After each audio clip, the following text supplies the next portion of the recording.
সুপ্রিয় উপস্থিতি, এ পর্যায়ে শুভেচ্ছা বক্তব্য নিয়ে আসার জন্য অনুরোধ জানাচ্ছি জনাব ইয়াহিয়া জিসানকে। জনাব ইয়াহিয়া জিসান ভাই, আহ্বায়ক, জাহাঙ্গীরনগর সংস্কার আন্দোলন।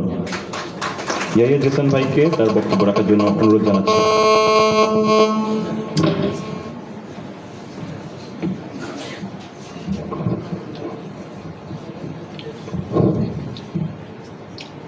বিসমিল্লাহির রহমানির রহিম।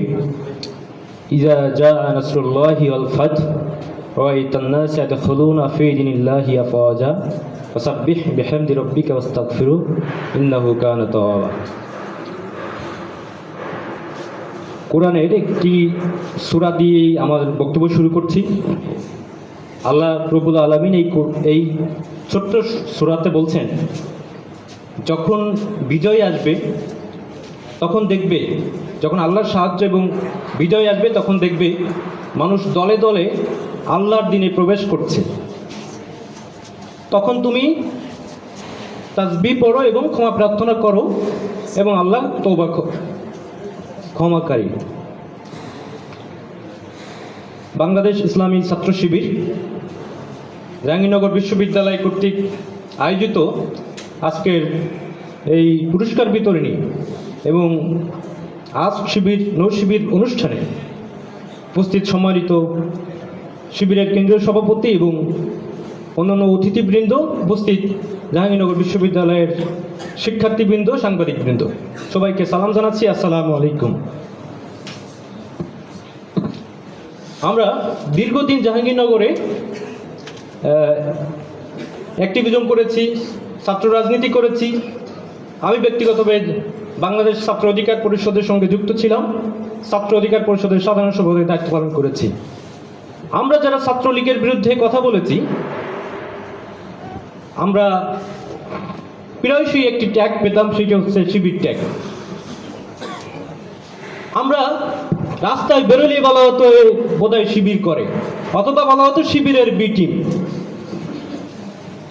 এবং অত্যন্ত দুঃখের সাথে লক্ষ্য করছি, গণঅভ্যুত্থান পরবর্তী নতুন বাংলাদেশে আগে একদল আমাদেরকে শিবিরের বি টিম বলতো, এখন নতুন আরেকটা দল হাজির হয়েছে, তারা আমাদেরকে শিবিরের বি টিম বলছে।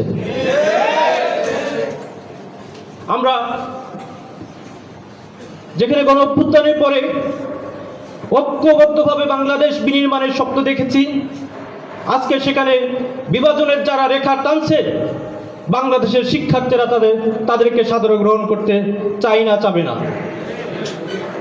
আমরা মনে করি, আপনাদের নিশ্চয় মনে আছে, এই গণ অভ্যুত্থান শুরু হয়েছিল এবং গত 14ই জুলাই বিশ্বকবি রবীন্দ্রনাথ ঠাকুর হলে আমাদের দুজন ছোট ভাইকে এই ছাত্রলীগ কিন্তু নিপীড়ন করেছিল।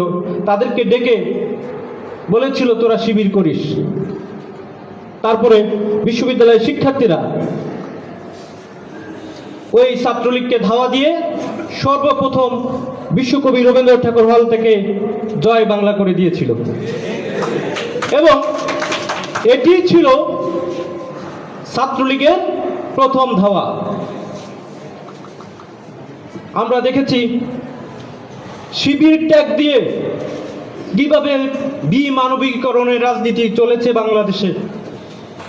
ছাত্রলীগ একটি রাজনীতির মডেল দাঁড় করিয়েছিল, যেখানে ছিল টেন্ডারবাজি, চাঁদাবাজি, হলে অন্যের বধূ নিয়ে এসে ধর্ষণ, আবরারের মতো মেধাবী শিক্ষার্থীদেরকে শিবির ট্যাগ দিয়ে পিটানো এবং অন্যান্য নানা অপকর্ম।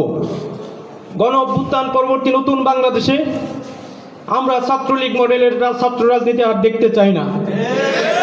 আমরা এমন একটি ছাত্র রাজনীতি দেখতে চাই, যেটি ছাত্র শিবির এখন প্রমাণ করছে যে হল দখলের রাজনীতি নয়, এখন থেকে চলবে মন দখলের রাজনীতি। আমি গণঅভ্যুত্থান পরবর্তী নতুন বাংলাদেশে শিবিরকে জাহাঙ্গীরনগর বিশ্ববিদ্যালয়ে প্রথমেই আহ্বান করেছিলাম যে আপনারা প্রকাশ্য রাজনীতিতে আসুন, শিক্ষার্থীদের মধ্যে আপনাদের একটি চাহিদা রয়েছে। এবং তারা আজ প্রকাশ্য রাজনীতিতে এসেছে। জাহাঙ্গীরনগর বিশ্ববিদ্যালয়ের শিক্ষার্থীরা তাদেরকে স্বাগত জানিয়েছে।